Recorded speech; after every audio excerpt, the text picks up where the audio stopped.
स्वागत है आप सभी विद्यार्थियों का आज की इस ऑनलाइन क्लास में। जीव विज्ञान की इस ऑनलाइन क्लास में आज का हमारा टॉपिक है बीज का परिवर्धन किस प्रकार से होता है और बीज कितने प्रकार के होते हैं। ये टॉपिक तीसरे चैप्टर का है और इस तीसरे चैप्टर के अंतर्गत हमने परागण निषेचन के बारे में पढ़ रखा है कि परागण कितने प्रकार का होता है और पादपों में विशेष तौर पर एंजियोस्पर्म में निषेचन अथवा फर्टिलाइजेशन की प्रक्रिया किस प्रकार से संपन्न होती है और उससे भ्रूण किस प्रकार से बनता है। भ्रूण के निर्माण की जो प्रक्रिया हमने पढ़ी थी वो किस में पढ़ी थी, वो पढ़ी थी एक भ्रूण कोश में। इस भ्रूण कोश के अंतर्गत एक द्विगुणित कोशिका जो युग्मनज कहलाती है वो आगे जाकर के भ्रूण का निर्माण कर देती है। इसके अतिरिक्त इसमें भ्रूणपोष भी पाया जाता है जब विशेष कोशिकाएं नष्ट हो जाती। तो ये तो हमने बात की थी इस भ्रूणकोश में होने वाली प्रक्रिया के बारे में। हम जिस भ्रूणकोश को पढ़ रहे हैं वो मूल रूप से बीजांड के अंदर स्थित होता है। बीजांड है और बीजांड भी किस में पाया जाता है, अंडाशय के अंदर पाया जाता है। तो निषेचन के बाद में पूरी की पूरी फ्लावर स्ट्रक्चर में क्या परिवर्तन हुआ जिससे फल का निर्माण होता है, बीज का निर्माण होता है। बीज का निर्माण किस प्रकार से होता है, किससे होता है और निषेचन के बाद में दूसरी अन्य संरचना का होता क्या है। तो जैसे ही फर्टिलाइजेशन की क्रिया कंप्लीट हो जाती है तो हम पुष्पीय संरचना को पढ़ते हैं। सबसे बाह्य भाग पे होता है बाह्य दल, उसके बाद में होता है दल, उसके बाद में होता है एंड्रोसियम या पुंकेसर और जायांग होता है जिसमें वर्तिकाग्र होती है, स्टिग्मा होती है और स्टिग्मा के साथ में वर्तिका या स्टाइल होती है। इसके आधार भाग में पाई जाने वाली संरचना कौन सी होती है, अंडाशय। जैसे ही फर्टिलाइजेशन की प्रोसेस कंप्लीट हो जाती है, प्रक्रिया समाप्त होगी, उसके बाद में दल, बाह्यदल और पुंकेसर जड़ जाते हैं। तो ये तीन घटक थे वो समाप्त हो गए। अब पीछे क्या रहा, जायांग। क्योंकि वर्तिकाग्र का कार्य था परागकणों को ग्रहण करके फर्टिलाइजेशन की प्रक्रिया को संपन्न करना। क्योंकि फर्टिलाइजेशन अब हो चुका है इसलिए स्टिग्मा का भी कोई रोल नहीं होता, इसलिए विघटित होना प्रारंभ हो जाती है। वर्तिका भी अपना कार्य समाप्त करने के कारण क्या हो गई, ये भी समाप्त हो गई। तो अब फर्टिलाइजेशन के बाद में हमें उस फ्लावर की कौन सी संरचना देखने को मिलेगी, वो देखने को मिलेगी केवल और केवल अंडाशय। फर्टिलाइजेशन की क्रिया होने के पश्चात भ्रूण निर्माण जैसे जैसे होता जाता है वैसे वैसे इसके अंडाशय में भी कई प्रकार के परिवर्तन होते हैं और बीजांड की संरचना में भी परिवर्तन होते हैं। ये सभी परिवर्तन एक साथ में संपन्न होना प्रारंभ होता है। तो इस निषेचन प्रक्रिया समाप्त होने के बाद में अंडाशय है वो फल में परिवर्तित होता है। किसमें होगा, फल का निर्माण करेगा। जबकि बीजांड है वो बीज में परिवर्तित होता है। तो आज हम उसी बीज को और फल को पढ़ेंगे। बीज का निर्माण मुख्य रूप से बीजांड से होता है।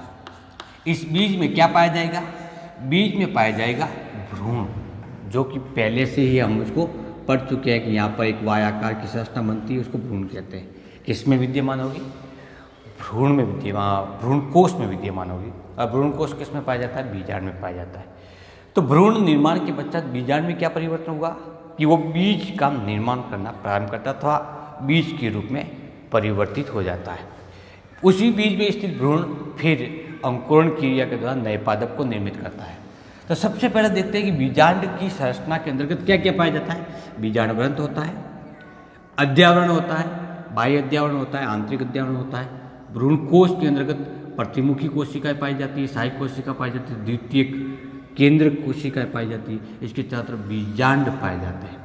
तो ये पूरी की पूरी बीजांड बीज में परिवर्तित होती है। तो ये संरचनाएं जो हमने भी देखी है वो किस में परिवर्तित होती है उसके बारे में डिस्कस करते हैं। तो सबसे पहले जो बीजांड वर्ण था जिसकी सहायता से कोई बीज अंडाशय से जुड़ा हुआ है वो बीज वृंत का निर्माण करेगा। किसका निर्माण करेगा, बीज वृंत का। बीजांड काय है वो अपहार्षित हो जाता है, अर्थात विघटित हो जाता है। कभी कभी एक पतली परत के रूप में बीजांड काय विद्यमान हो सकता है। अध्यावरण है, अध्यावरण दो प्रकार के होते हैं, बाह्य अध्यावरण और आंतरिक अध्यावरण। बाह्य अध्यावरण है वो टेस्टा का निर्माण करता है और आंतरिक अध्यावरण का टैगमन का निर्माण करता है। हम इसको बाह्य बीज छोल और अंतर बीज छोल के नाम से भी जानते हैं। ठीक, या अध्यावरण थे पहले जो बीजांड में स्थित है, अब वो रूपांतरित किसमें हो गए, बाह्य अध्यावरण है तो टेस्टा या बाह्य बीज छोल, और आंतरिक अध्यावरण है तो वो टैगमन या अंतर बीज छोल का निर्माण करता है। भ्रूणपोष है, सामान्यतः भ्रूण के परिवर्तन के दौरान उपयोग में ले लिया जाता है, लेकिन कभी कभी ये कुछ बीजों में शेष रहता है। तो ये तो होता है संपूर्ण उपभोग हो जाता है इसका, संपूर्ण उपभोग अथवा शेष रहता है। भ्रूण कोश में क्या परिवर्तन हो गया, तो भ्रूण कोश में पाई जाने वाली सहायक कोशिका और प्रतिमुखी कोशिका है, सहायक और प्रतिमुखी कोशिका नष्ट हो जाती है या विघटित हो जाती है।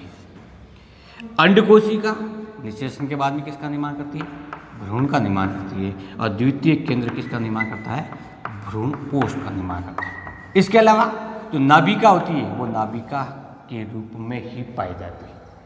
अब शेष क्या रहा, बीजांड द्वार, ये भी है। तो बीजांड द्वार बीज में एक अवशेषी संरचना के रूप में विद्यमान होता है। तो ये तो हुए बीजांड परिवर्तित होकर के जब बीज का निर्माण करता है तो बीज के अंतर्गत कौन सा बीजांड का भाग क्या बनाता है।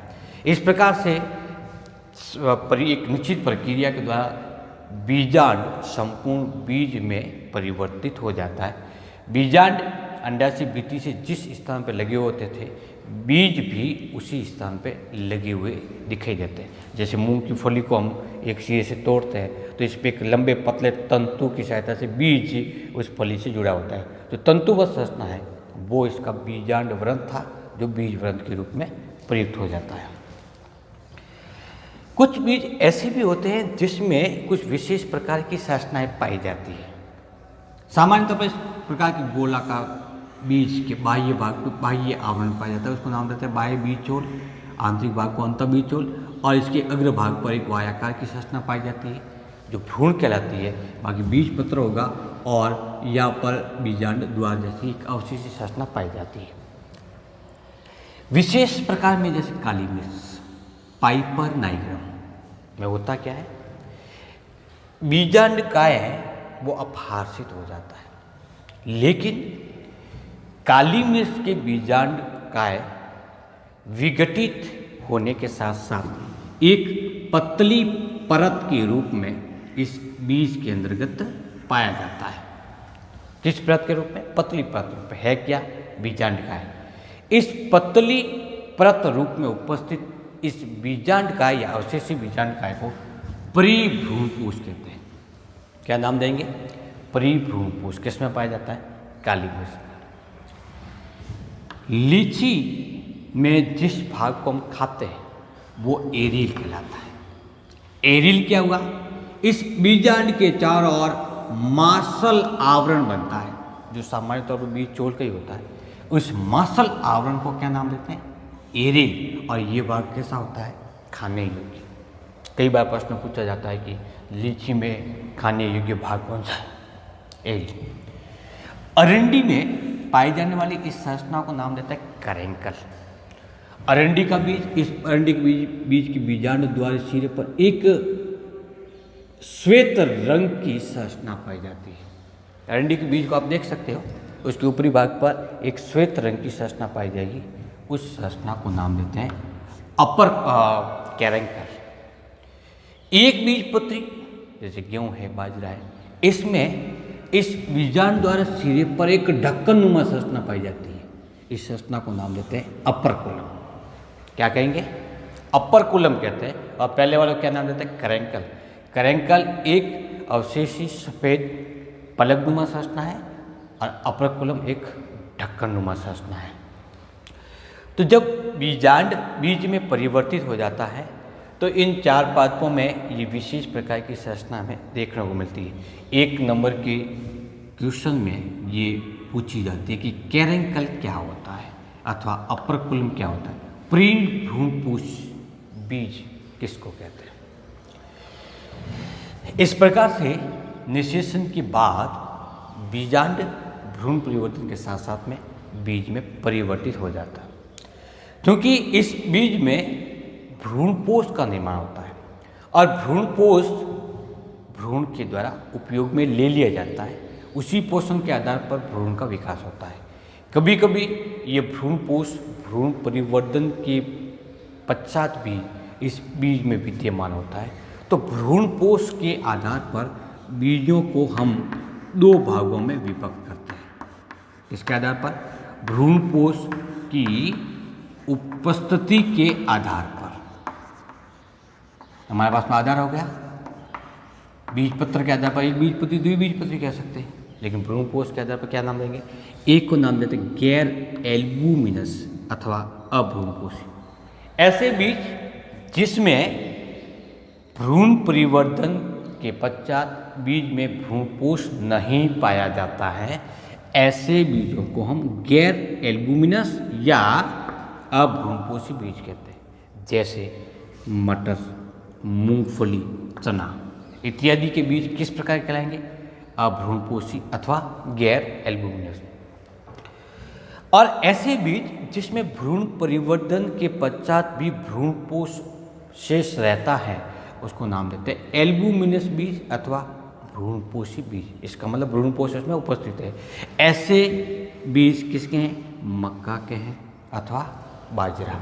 मक्का का वैज्ञानिक नाम जियामेज, बाजरे का वैज्ञानिक नाम पेनिसिलम ट्राइफोडियस, चना साइचर एटिनम, मूंगफली अरेकिस हाइपोजिया, देन मटर क्या कहलाएगा? पाइसम सेटाइवस, कॉमन नाम है।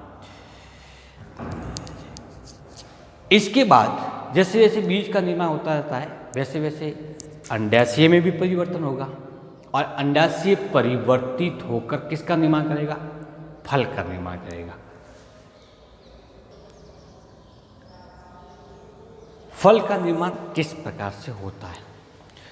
तो निषेचन के बाद में उत्पन्न परिणन प्रभाव के कारण अंडाशय एक विशेष मासल संरचना में परिवर्तित हो जाता है। इसको नाम देते हैं फल। या एक विशेष संरचना में परिवर्तित हो जाता है जिसके अंदर बीज पाए जाते हैं, उसको नाम देते हैं फल।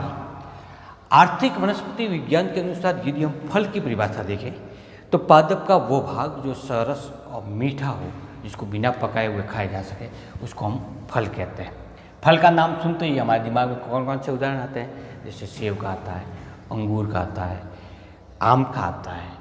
तो कई प्रकार के फल हमें देखने को मिलते हैं जो निषेचन के बाद में निर्मित हुए। अब अंडाशय बना हुआ था, वो उस अंडाशय की ये भित्तियाँ थी, वो अंडाशय भित्ति कहलाती थी और इसके अंतर्गत बीजांड पाए जाते थे। तो इस अंडाशय में क्या क्या परिवर्तन होगा? अंडाशय की पूरी संरचना में परिवर्तन क्या होगा कि फल का निर्माण करता है? तो इसमें मुख्य रूप से जो संरचना पाई जाती है वो अंडाशय भित्ति है। ये अंडाशय भित्ति डायरेक्ट परिवर्तित होकर के फल भित्ति अथवा पेरिकार्प कहलाती है। अंडाशय की भित्ति किसमें परिवर्तित होगी? फल भित्ति में। फल भित्तियाँ तीन प्रकार की होती है: बाह्य फल भित्ति, मध्य फल भित्ति, अंतःफल भित्ति। कितने प्रकार की हुई? तीन प्रकार की फल भित्तियाँ बनती हैं। इसमें से सबसे बाह्य फल भित्ति सामान्य तौर पर मोटी होती है, लेदरी होती है और फल के आवरण को निर्मित करके इसकी सुरक्षा प्रदान करने का कार्य करती है। मध्य फल भित्ति और अंतःफल भित्ति अलग अलग फलों में परिवर्तित हो जाती है। आम में जिसका फल ड्रूप कहलाता है में मध्य फल भित्ति ही खाने योग्य होती है, जबकि आंतरिक फल भित्ति तो पूर्ण रूप से काष्ठीय होती है, जो गुठली के रूप में होती है। तो बीज कहाँ है आम का? उस गुठली के अंदर। गुठली क्या है? अंतःफल भित्ति का भाग है जो काष्ठीय होता है, बीज को सुरक्षा प्रदान करने का कार्य करता है। तो इस प्रकार से अंडाशय के बल भित्तियाँ फल भित्ति में परिवर्तित होकर के फल का निर्माण करना प्रारंभ कर देता है। और कितनी फल भित्तियाँ होती हैं? तीन प्रकार की। अलग अलग फलों के अंतर्गत ये फल भित्तियाँ रूपांतरित होती रहती है। जैसे हम नींबू का यदि एग्जाम्पल लें, जिसका फल हेस्पेरिडियम कहलाता है। क्या कहलाता है? हेस्पेरिडियम। फल कितने प्रकार के होते हैं ये आप पढ़ सकते हो। पादपों की आकार की संरचना के अंतर्गत फलों का वर्गीकरण के अंतर्गत हेस्पेरिडियम फल किसका कहलाता है? नींबू का है, संतरा का। इसमें क्या होता है? बाह्य फल भित्ति मांसल होती है, मध्य फल भित्ति पतली भित्ति के रूप में, पतली झिल्ली के रूप में बाह्य फल भित्ति के साथ में जुड़ी होती है। पता ही लगा सकता है कि दो अलग अलग है, लेकिन पतली परत के रूप में झिल्ली नुमा संरचना के रूप में हम पहचान सकते हैं। जबकि अंतःफल भित्ति होती है वो इस प्रकार के आंतरिक भागों में वलन करके क्या करती है? वो ये भाग छोटे छोटे पाउच का निर्माण करती है और इन्हीं पाउच के अंतर्गत सिट्रिक अम्ल भरा हुआ होता है। आप नींबू को काट के आसानी से देख सकते हो, पाउच को तोड़ते हैं तब इसमें से रस बाहर निकलता है। तो ये एस्पेरिडियम फल कहलाता है। अलग अलग पादपों का फल अलग अलग होता है। जो शुष्क फल कहलाते हैं, स्फुटनशील कहला सकते हैं, शुष्क अस्फुटनशील हो सकते हैं, सरस फल हो सकते हैं, पुंज फल के रूप में मिलते हैं। अब फल के परिवर्तन के आधार पर फलों के प्रकार कितने होते हैं? तो फल मुख्य रूप से किससे निर्मित होता है? अंडाशय से। फिर भी कुछ फल ऐसे भी हैं जो अंडाशय के अतिरिक्त अन्य संरचनाओं से निर्मित होते हैं, जैसे आम का है, अनानास का है। तो ऐसे फल जो अंडाशय के अतिरिक्त अन्य संरचनाओं से विकसित होते हैं उन फलों को नाम देते हैं आभासी फल। और जो फल अंडाशय से विकसित होते हैं, अंडाशय का फल में परिवर्तन होने से होता है, उनको नाम देते हैं सत्य फल। जैसे आम क्या है? एक सत्य फल। किससे विकसित होता है? अंडाशय से। फल सेब क्या है? आभासी फल है। और ये सेब किससे विकसित होता है? ये पुष्पासन से विकसित होता है। मूल रूप से पुष्पासन भाग है वो ही खाने योग्य भाग में परिवर्तित होता है। कौन सा फल कहलाएगा? आभासी फल। ठीक इसी प्रकार का अनानास का फल होता है वो पुंज फल कहलाता है। एक फल का और प्रकार होता है, उसको नाम देते हैं अनिषेक। जब निषेचन की प्रक्रिया होती है तब अंडाशय फल में परिवर्तित होता है। और यदि बिना निषेचन के कोई फल अंडाशय फल में परिवर्तित हो जाता है तो उसको नाम देते हैं अनिषेक फल। लिख सकते हैं आराम से हमको, बिना निषेचन के अंडाशय का फल में परिवर्तन, इस फल को क्या नाम देंगे? अनिषेक फल। अनिषेक फल उत्पन्न करने की प्रक्रिया को अनिषेक फलन कहते हैं। क्या नाम देते हैं? अनिषेक फलन। ये एक प्रक्रिया है। ऐसे फल जो अनिषेक फलन के द्वारा विकसित होते हैं वो सामान्यतः बीज रहित होते हैं, अर्थात उसमें बीजों का निर्माण नहीं होता। जैसे केला में कोई बीज नहीं होते, अंगूर में कोई बीज नहीं होते, बिना निषेचन की प्रक्रिया के संपन्न होता है। वैज्ञानिकों के द्वारा ये पता लगाया गया कि आखिर निषेचन के बाद में फल बनता है तो बिना निषेचन के फल किसकी परचेंस में बना? इसका मतलब कोई न कोई ऐसा रासायनिक पदार्थ है जिसके कारण अंडाशय फल में परिवर्तित हो गया और उसका पता लगाया था। वो थे ऑक्सीन। कौन से थे? ऑक्सीन हार्मोन है, जिब्रेलिन है, इत्यादि प्रकार के ऐसे पादप हार्मोन हैं जिनका छिड़काव यदि हम पुष्प करें तो वो पुष्प अंडाशय बिना निषेचन के फल में परिवर्तित हो जाता है। बाह्य माध्यम द्वारा ऑक्सीन और जिब्रेलिन जैसे पादप हार्मोन की सहायता से हम अनिषेक फलन को उत्पन्न कर रहे हैं, प्रेरित कर रहे हैं। इसलिए इस क्रिया को नाम देते हैं प्रेरित अनिषेक फलन। क्या परिभाषा होगी? विशेष रासायनिक पदार्थ की सहायता से अंडाशय को फल में परिवर्तित करना, जैसे ऑक्सीन और जिब्रेलिन। इस प्रकार एक फल विकसित होता है। तो हमने आज के टॉपिक में क्या पढ़ा? बीज के परिवर्तन के साथ साथ में फल का परिवर्तन पढ़ा। इस 12th क्लास के बायोलॉजी के पहले चैप्टर जिसमें पुष्पीय संरचना पढ़ी, दूसरे चैप्टर जिसमें पुष्प के आवश्यक संरचना और युग्मकों का निर्माण कैसे होता है, और तीसरे चैप्टर में युग्मकों का संयोजन अथवा निषेचन और बीज और फल का निर्माण पढ़ा। इसके साथ ही जीवन चक्र जो पादप का होता है वो कंप्लीट हो जाता है। कैसे कंप्लीट होगा कि सबसे पहले कोई बीज को हम बोएंगे, तो उसे एक पादप बनेगा। पादप पर पुष्प आएंगे, पुष्प पर पुंकेसर और स्त्री केसर बनेंगे। स्त्री केसर पुंकेसर के अंतर्गत परागकोष्ठ बनेंगे, परागकण बनेंगे, उससे नर युग्मक भी विकसित होगा। जबकि स्त्री केसर से अंडाशय विकसित होगा, बीजांड बनेगा, बीजांड में मादा युग्मोद्भिद होगा। पादप पूर्ण रूप से द्विगुणित हैं, लेकिन नर युग्मोद्भिद और मादा युग्मोद्भिद अगुणित है। इनमें विकसित होने वाली दोनों युग्मक की संरचना आपस में जुड़ करके जाइगोट का निर्माण करती है, द्विगुणित होती है, और वो फिर भ्रूण परिवर्तन के द्वारा वापस नए पादप को निर्मित करता है। तो इस प्रकार से हुआ क्या कि बीजाणुद्भिद आया था, जो सबसे पहले था बीजाणुद्भिद। बीजाणुद्भिद से क्या बना? युग्मोद्भिद बना, जो नर युग्मोद्भिद और मादा युग्मोद्भिद कहलाता है। और इस युग्मोद्भिद के द्वारा विकसित होने वाले युग्मकों ने किसका निर्माण किया? भ्रूण का निर्माण किया, और भ्रूण से वापस क्या विकसित हुआ? बीजाणुद्भिद। यानी बीजाणुद्भिद को उसी अवस्था में आने के लिए नर युग्मोद्भिद को पार करके फिर आना पड़ता है, अथवा युग्मोद्भिद बीजाणुद्भिद से आया है, बीजाणुद्भिद से वापस विकसित होगा तो क्या बनेगा? युग्मोद्भिद। तो ये दो पादपों की पीढ़ियाँ कहलाती है। हालांकि एंजियोस्पर्म में जो युग्मोद्भिद बने वो अल्पकालिक होते हैं, थोड़े समय के लिए होता है। तो मुख्य पादप काय होती है, वो कौन सी होती है? बीजाणुद्भिद। अगेन देख लेते हैं, बीजाणुद्भिद से क्या बना? युग्मोद्भिद, और युग्मोद्भिद से वापस क्या बनेगा? बीजाणुद्भिद, और इससे क्या बनेगा? युग्मोद्भिद। तो बीजाणुद्भिद की दो पीढ़ियों के मध्य एक युग्मोद्भिद की पीढ़ी आती है, अर्थात इनके मध्य एकांतरण क्रम है। इसी एकांतरण क्रम को नाम देते हैं पीढ़ी एकांतरण। कौन सी पीढ़ी? एक बीजाणुद्भिद की पीढ़ी और दूसरी युग्मोद्भिद की, दो पीढ़ियाँ एकांतरण क्रम में चलते हुए पादप के जीवन चक्र को पूर्ण करती है। इस संरचना को नाम देते हैं पीढ़ी एकांतरण। ध्यान रखना आप, जिन एंजियोस्पर्म की बीजाणुद्भिद पीढ़ी मुख्य पीढ़ी है, यानी अधिकांश जीवन पादप बीजाणुद्भिद अवस्था में कंप्लीट करता है, जबकि युग्मोद्भिद पीढ़ी होती है वो अल्पकालिक होती है, कुछ समय के लिए आती है, उसके बाद वापस किस में परिवर्तित हो जाती है? बीजाणुद्भिद। इसी के साथ में बीज और फल के टॉपिक के साथ बायोलॉजी का तीसरा चैप्टर कंप्लीट होता है। आप इनके नोट्स साथ साथ में बनाते रहिए। Thank you.